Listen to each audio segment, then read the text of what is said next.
Hi, and welcome to the Human Side of Business podcast. I'm Ange McCabe, CEO and co-founder of Intuitive Performance. I'm a performance coach, HR professional, whole person leadership facilitator, and your host. The Human Side of Business podcast is fueled by the genuine curiosity to understand how personal characteristics and skills can be leveraged to drive individual and team performance, tangible outcomes, and ultimately organizational success within business. Each podcast is devoted to sharing knowledge, expanding our learning edges, and exploring the trends in corporate culture towards growing the emotional intelligence of organizations. I'm so glad you're here. Hi, everyone, and I'd like to give a warm welcome to Jason Scott. He is a talentless, real-life anti-hero who doesn't just talk the talk, he walks the walk. Growing up in the streets of Los Angeles with less than ideal parents, Jay learned early on that actions speak louder than words. I get goosebumps when I read this, by the way. After dropping out of high school at 17, Jay joined the Navy and learned firsthand that grit and courage could overcome any lack of talent. He embraced every opportunity to learn and eventually become a Navy rescue swimmer, jumping out of helicopters to save lives. Rewind 2 decades ago, Jay founded 120 VC to help people, leaders, and teams get things done that really matter.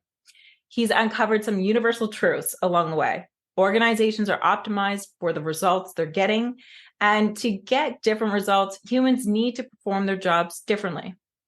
But here's the kicker about Jay. And what he says is that humans crave success in all areas of their lives, and nobody knows how to be successful doing their job differently. That's where leaders come in, to help people feel safe, to experiment and slay new ways of working.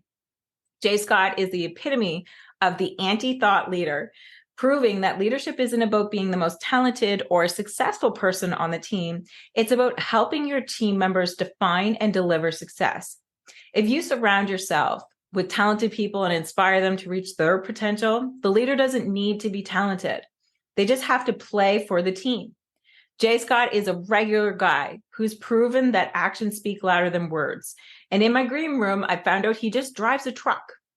Jason also has spent over 20 years leading global transformational efforts for DirecTV, Trader Joe's, Blizzard Entertainment, Riot Games, Sony Pictures, ResMed, AAG, Universal Music Group, Rimmelty, and others.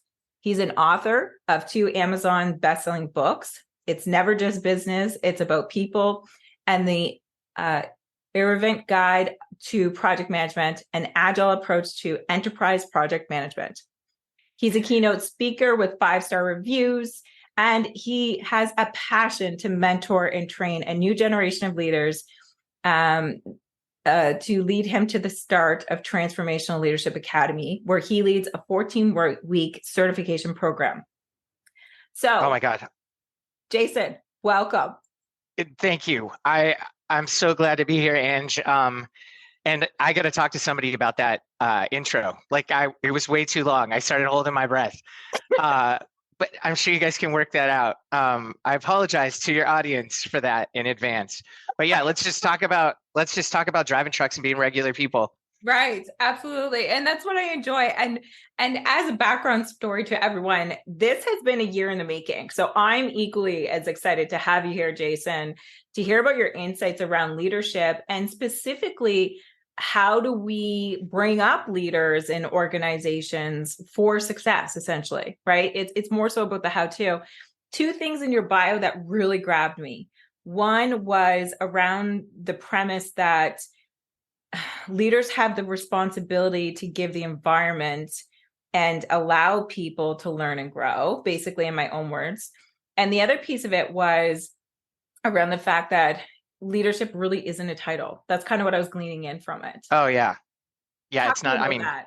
I don't know. Okay, do you remember when you got your first title? Right? I don't know. I was like the director of something, blah blah blah. Who cares? And I was like, cool. I'm the boss now. I'm super big for my britches. And the first thing I did was like a lot of really bad, embarrassing things. I didn't know how to get people to follow me. I didn't know how to establish vision. I was the opposite of what my bio just said. I thought it was all about me, and leadership isn't about the leader. Leadership is about the team. And so, I mean, I feel bad because most people, they go into the workforce as to learn how to do something, or they come into the workforce with a skill, Yes. and they work really hard as an individual contributor, and then they get promoted, and there's very few places to go where you get good mentorship or good training on how to be an effective leader. And I think the model that we're used to is, the you're a boss, so you're the big baller shot caller. It really does not drive good results, right? It makes people frustrated with you, and either shuts them down in their job or has them looking for a job, but it certainly doesn't motivate them to reach for their potential. Absolutely. So let's take a step back. Help me fill in the gaps. How did you go from a rescue diver in the military to an established leader, author, and professional speaker when it comes to leadership? That's a really long story, but Maybe Cole's essentially, notes? yeah, quick cliff notes. So, I was in the Navy for 6 years, 2 months, and 23 days. I think I was 24 years old when I left the Navy. I joined at 17 years old to get away. My mom happened to be the executive assistant to the chief information officer at Universal Studios. And I was in IT in the Navy. That was my job. And I ended up becoming a rescue swimmer because they couldn't get anybody through school, and there was no rescue swimmers on the ship, so we couldn't leave port, and people kept washing out. So the skipper opened it up to everybody. And, I was a competitive swimmer growing up, so I ran faster and swam faster than anybody else. And then just, in swimmer school, I was like, I just don't quit. I mean, that's the secret to getting through rescue swimmer school or any sort of special forces training. Like, just kind of refuse to quit. And that is where the grit comes in from my story. But then I leave the Navy. I get a job because my mom's the executive assistant. I work really hard there for 4 years. Again, same thing, willing to commit, willing to experiment, like willing to volunteer for things that I thought I could do, but didn't really know how to do. And then it worked out. And so literally 4 years I'm there. At 27 years old, I started a company that I had no business starting. I still have my very first business plan. And I thought I was going to provide CEO and COO and CFO leadership services to companies. Here I am, like a high school dropout, did 6 years in the Navy, have 4 years at Universal Studios. And I'm thinking people are going to hire me to do that. So I don't know, maybe I was ignorant, maybe I was crazy, maybe I was arrogant. I don't know. I would say Um, audacious. Nothing wrong with that. did you say audacious? That's a good word. So I was very lucky because my first client was the chief information officer at Sony Pictures. He hired me, not directly, but indirectly, as a project manager to come in and pull their portfolio of projects together. And so I was independent for like 3 years while I was trying to hustle and get the company's name out there. And so fast forward to the cliff notes. I convince people to hire people from me. I document and how to. I start training my team members, just doing everything that I can to serve my clients and build a healthy business. And somewhere along the way, going from I started 120 VC because I was going to be the best and I was going to make a lot of money. Therefore, it was all about me. And so my clients were just super lucky that I was really good at what I did because they benefited, to having truly authentic communications, like collaborative conversations with people versus sort of driving them to get the outcomes. I would just accidentally be human, and I would just accidentally have collaborative conversations, and that led to better results. Moreover, it felt better, like being that driver all the time, like riding people. It feels terrible. It felt terrible for me. I know it felt terrible for them because we had a good enough relationship. The vast majority of them told me. And that's where I sort of shifted to realizing that a leader plays for their team members. And when their team is successful, the leader is successful. The leader plays for their customers. And so, I accidentally landed on this journey of not being about me playing for my clients. And it really transformed my relationship with my clients. It went from, we hire Jay because he gets stuff done, to we hire Jay because we trust that he's playing for us and he gets stuff done. And the same with my team members. And then, I stumbled on all the great books like Simon Sinek's Start With Why, Right. John Mackey and Rosh Hassoda's Conscious Capitalism, just, all this stuff that talks about servant leadership. And that, that my journey to be an effective leader has been long and hard and arduous. And so that's how I started speaking. To this day, I'm embarrassed about so many of the things that came out of my mouth when I got my first team at Universal Studios. And I can never find those people and apologize to them. But if I can help up and coming leaders, right? Anybody responsible for a team, get it right, like lead effectively with compassion, Mm-hmm. then, Mm-hmm. just call me because I'm happy to show up. I'm happy to share. And I think there's a lot of golden nuggets in here, and I'm going down a bit of a rabbit hole, but bear with me because it has intention to lead us back to how to turn employees into leaders. When and what was that intentional switch for you? Like I'm hearing you that you're stumbling upon these things and you just happen to be human, but when did it become like an aha moment to say, this now needs to be intentional for me to be that true quote unquote leader?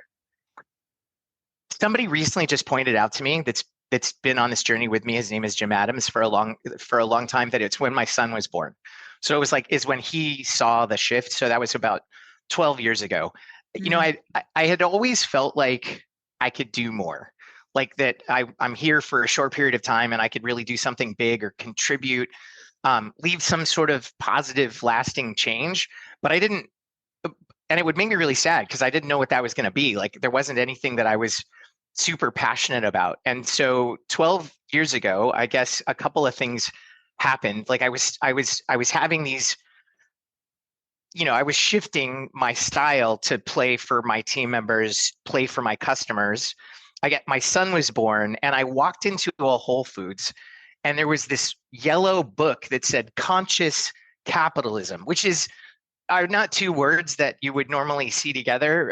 In fact, it's here on my bookshelf. Yeah, I was Conscious going to say, is capitalism. that behind you? Yeah. Yeah.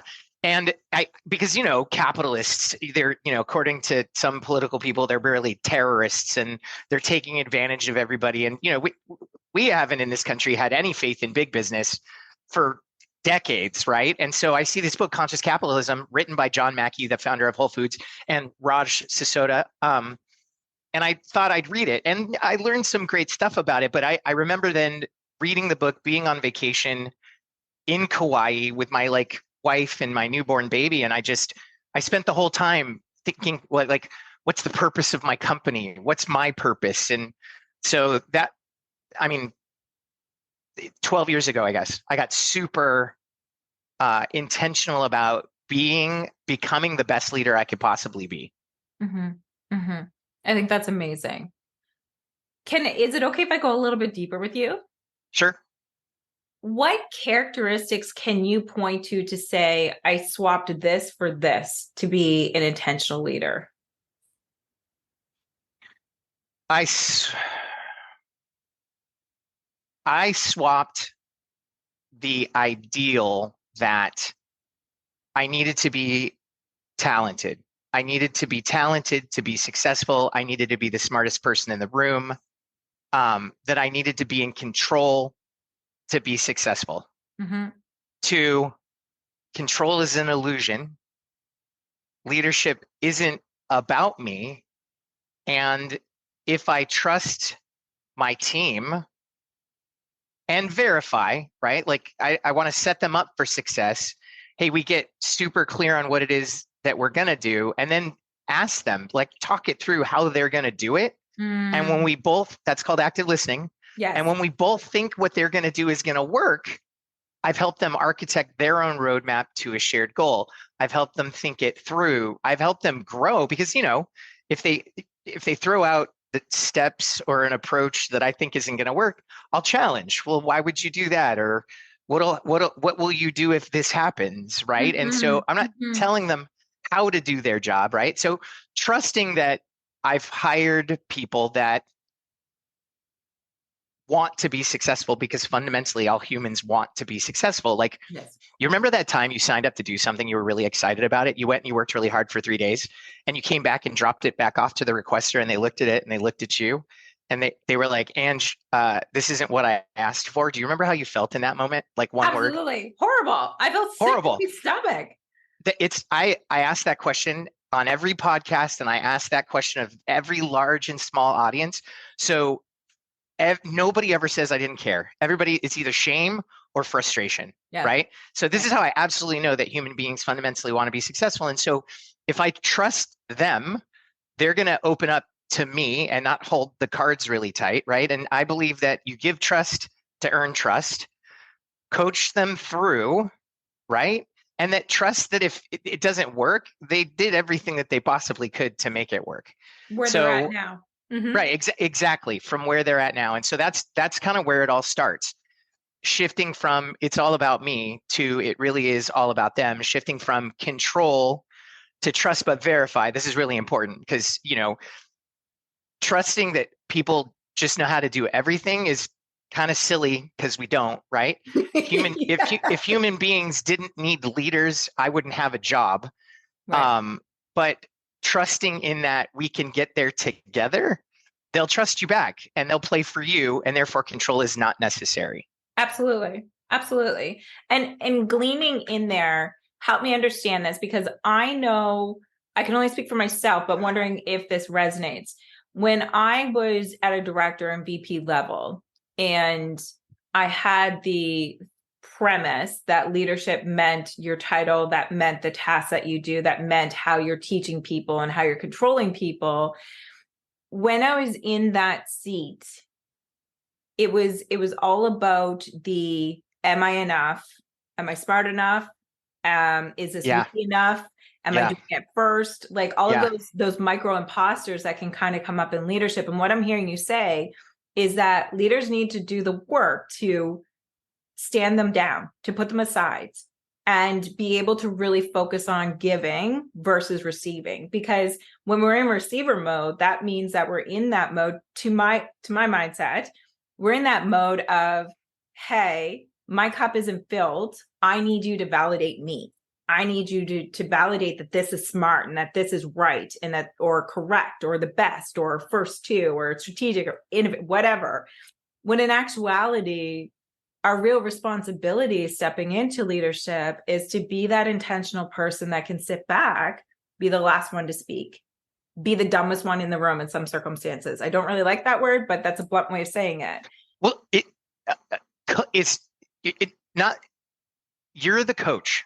Yes. What you want to do is you want to leverage the collective IQ. Yes, so when you were talking about, I'm the receiver, it's all about me, I need my cup filled. What you were talking about is you were playing for self. You were playing for you, absolutely. Which, by the way, is nature, not nurture. We're wired to do that, right? Absolutely. We are not biologically set up to be successful leaders.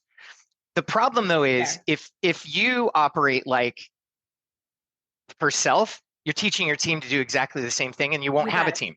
You'll have a whole bunch of potentially capable people, but you are not operating like a team player. Therefore, you're teaching them not to operate as a team. They're like, oh, Ange or Jay, they're playing for themselves, so we've got to look out for ourselves. Yes, and oftentimes what I've seen in past, coming out of that fog, companies would identify it as internal competitiveness. Like they'd make jokes about it and such, which fair game in some circumstances, but in other circumstances, that was just a normalizing name for individuals to operate for self versus operating for the team, whether known or not unknown. So I really thought that was a golden nugget that you had mentioned, Jason, with regards to the things that you had organically grown through to be a giver, not a receiver when it comes to leadership.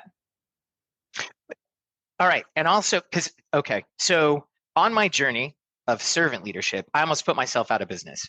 I misinterpreted servant leadership as, like build everybody up, right? Like just be kind to everybody and they'll deliver. And that's absolutely not true. It's absolutely not true. And they'll stop delivering for your customers. So on that message, that it is the leader is all about like giving to the team so the team could be successful, but you cannot abdicate your responsibility to making sure that you are also successful, because I have sad news. You can't expect that to be reciprocated because you'll be really disappointed.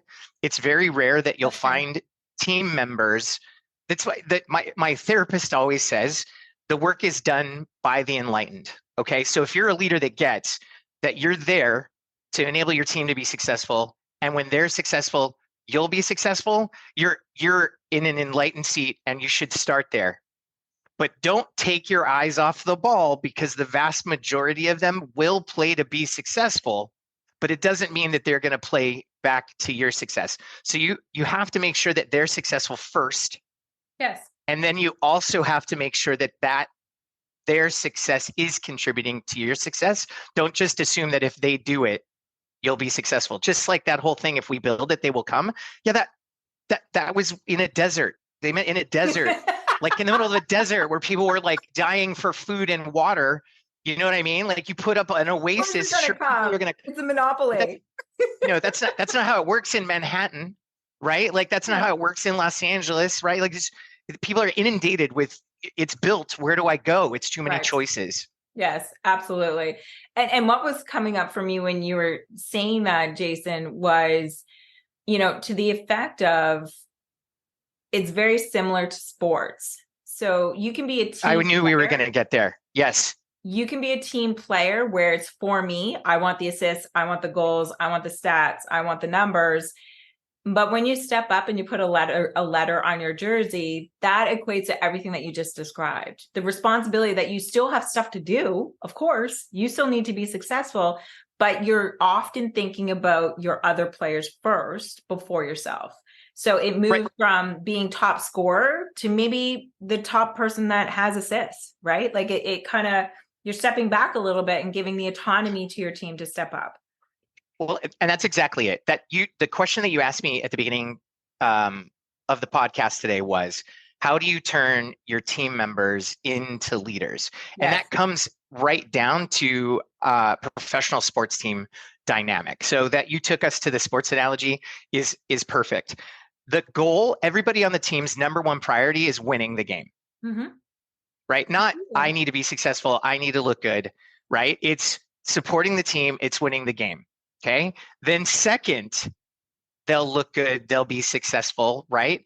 And what do people, like the haters, recognize the player that's out there playing for themselves? And the rest of the team sees that player that's out there playing for the rest of themselves, right? And so this dynamic of how do you teach your team members how to be leaders? It's teaching them how to actually play for team, teaching them how to work together. It's transforming a bunch of, like, managers all have direct reports, executives all have direct reports. Yes. The vast majority of them operate like high-performing individual contributors, and they're leaving all of this potential success, this cultivation of the collective IQ on the table.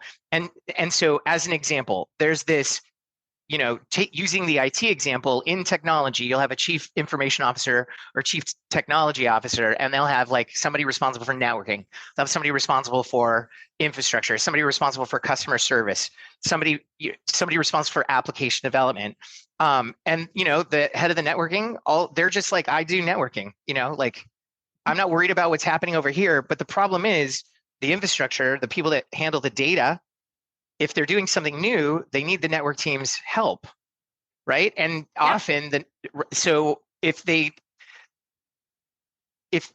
just like, well, I don't care about you, all I care about is my thing, they don't play well together, and they're not a collaborative, high-performing team.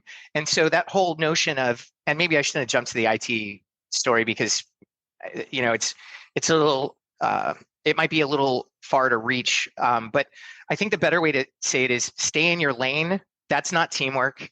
No. Don't step on my toes. That's not teamwork. No. Hey, you know what?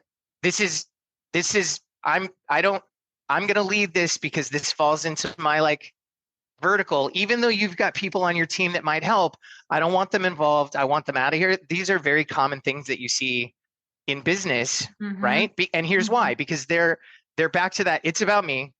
I don't want to collaborate with you because I don't want you messing me up. I don't want you dragging me down. I don't want you slowing me down. But the opposite always ends up occurring. Now, instead of working together, it's like this childish sort of infighting that's taking place. Absolutely. So at the end of the day, drop titles. Titles don't matter. I'm the manager, I'm the executive. Here's the deal. If I'm the leader, I'm the coach. Okay. And the leader at any, like, meaning if I'm the executive or the manager, my job is that of the coach. Then if I've got somebody that's the head of marketing, and I've got somebody that's the head of sales, and I've got somebody that's the head of operations, here's the deal. If we're talking about something that is a marketing thing, like it's marketing, hey, because we have to talk about a marketing thing with operations, we have to talk about a marketing thing with sales. You know who the leader in that moment is? The person with the most knowledge about the thing that we need to accomplish. And that's going to be the marketing leader and the marketing thing.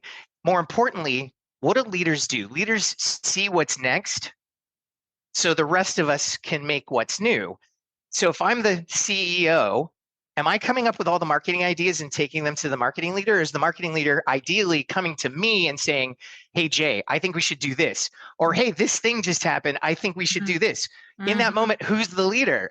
The marketing, the head of marketing and the marketing team, they're the leader. We're going to follow them. Absolutely. Right? Absolutely. Just like on a, right? And now in that case, I'm the coach. I'm the enabler. Also, here's the thing. Am I going to say, yeah, I'm going to fund that? No, I'm going to go to the CFO and I'm going to say, hey, marketing wants to do this thing. I'm in. I'm totally in. If I don't say that, the CFO is going to say, we're not going to spend the money. Marketing can go to the CFO and the CFO is going to tell them no. No, right? So now I'm the cheerleader, not just the coach.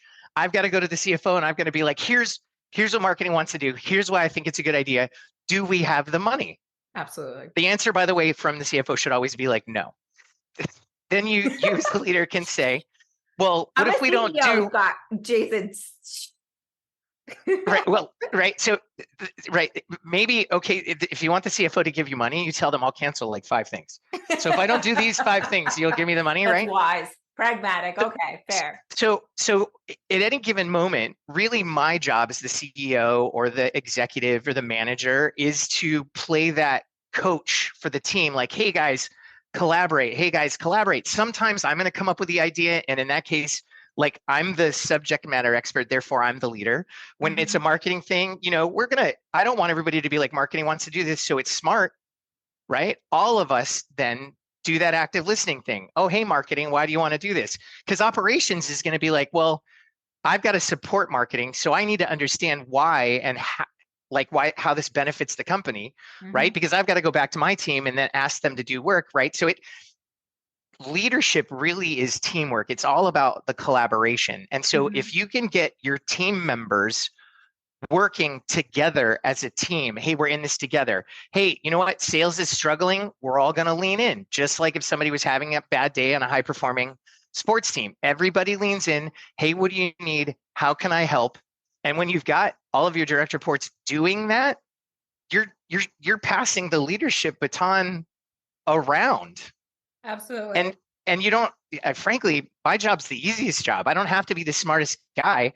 I just have to be like, why do you want to do that? Okay, it makes sense to me. Let's pull everybody together that has a stake in this, and let's figure it out. And then I ask a lot of questions to help them, the subject matter experts, figure out, get aligned, and then all I've got to do is follow up. Hey, how's that going? Hey, how's that going? Hey, wait, I see you working on this, but we talked about this. So in a way, I also get to play scorekeeper, like the scoreboard. Absolutely. And so, in short, what I'm hearing, Jason, is it's starting to ensure that your culture is thinking about winning collectively as a team, not pitting your defense against your midfield against forwards, what have you.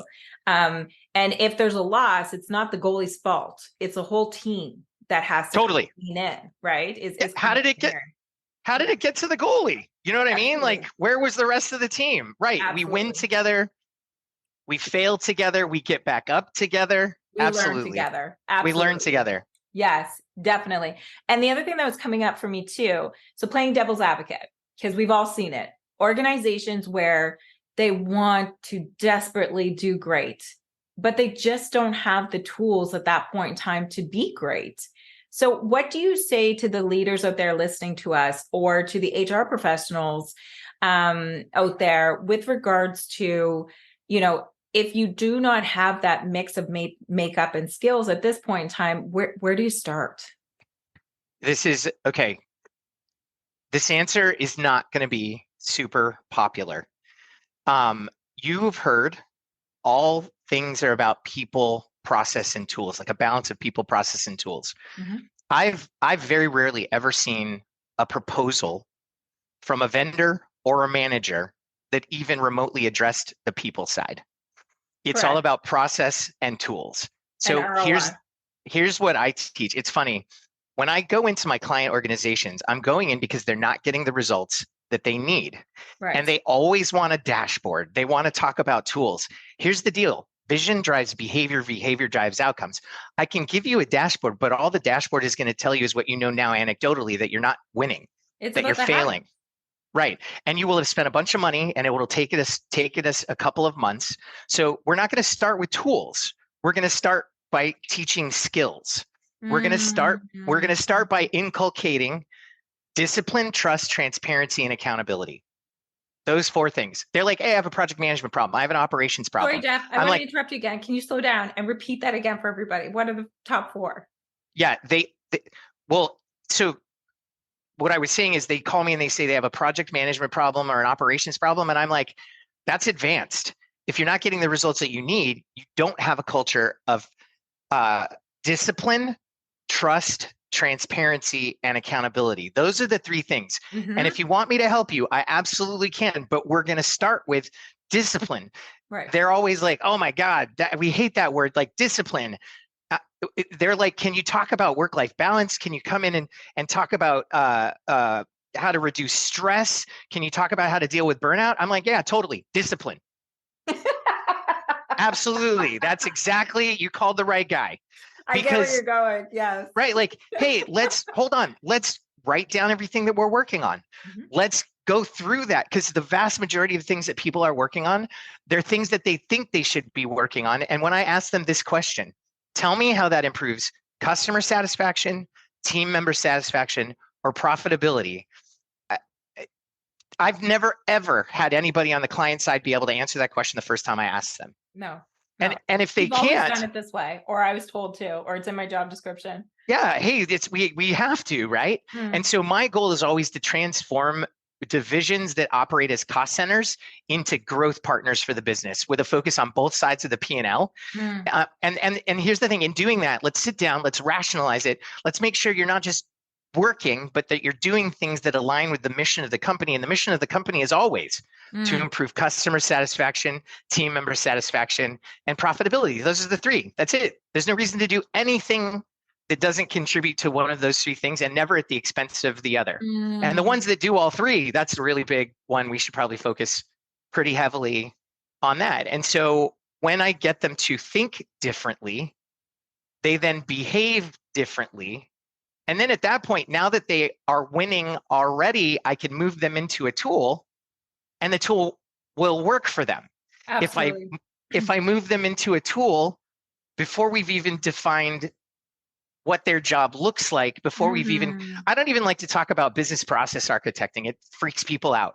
I'm just like, look, let me come in and help you develop a culture of trust, or discipline, trust, transparency, and accountability.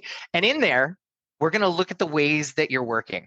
And in that, I know you got a bunch of high performing individuals that I'm going to have to help you turn into a team that respects discipline, trust, transparency, and accountability. Okay. And then we'll move into a tool. If I move you into a tool now, you're going to spend money, you're going to spend time, and then you're going to be frustrated that it doesn't work, and you're going to blame the tool when it's not the tool. This is why your tool implementations never work, because it's you. You're the problem. It's you, right? Like, what would you say to organizations? Because I mean, like, a lot of us to subscribe to things like the EOS model, or Scrum, or Agile. And all of those things point to the tools and have embedded habits, but it's not clear around the human-centric habits that you have to have, which you've listed, nailed it on the head, essentially, Jason. How do you not undo that thought process for organizations, but how do you add that human-centric approach? And by the way, it needs to come first before your EOS or your Scrum, whatever. It's really easy. It actually is really easy. And EOS, the reason people adopt it is because they heard it work somewhere, because it did. Agile, people adopted it because it worked somewhere, because it did. Enterprise project management, we can go through all the different toolkits out there for ways of working. Where they're not working, it's because they don't have a culture first of discipline, trust, transparency, and accountability. Where they do work is that they've already crossed that threshold. They had something that was working. Here's the big no-no is you're not getting the outcomes you think you need. We should be agile. You're getting your butt kicked at school, so you want to jump straight to the black belt. You can't jump straight to the black belt. You got to show up, right? Like you go to the dojo, you work out, you wax on, you wax off, you paint the fence, and then maybe you get like a yellow belt, right? Yes. And so, hey, we're not getting the outcomes that we think we need. We want to do something super complex. It's not going to work. So start with developing good habits. And by the way, you said, how do I change it? It's very simple. I ask, okay, so why do you want to implement DevOps? Why do you want to implement Agile? Why do you want to implement Scrum? Why do you want to implement EOS? The answer is always going to be because I'm not getting the results that I think that I need. Mm-hmm. I'm like, okay, cool. What did you do before? You're calling me EOS. What were you doing before? It's going to be another like label. It's going to be like another shiny object. And I'm going to be like, how did that work? Well, it didn't work. Well, and I'm going to ask, why didn't it work? Well, apparently Scrum doesn't work. Agile doesn't work. They blame it on the tool. They don't. They blame it on the tool. And I'll be like, okay, fine. What were you doing before that? No, I mean, here's the sad truth.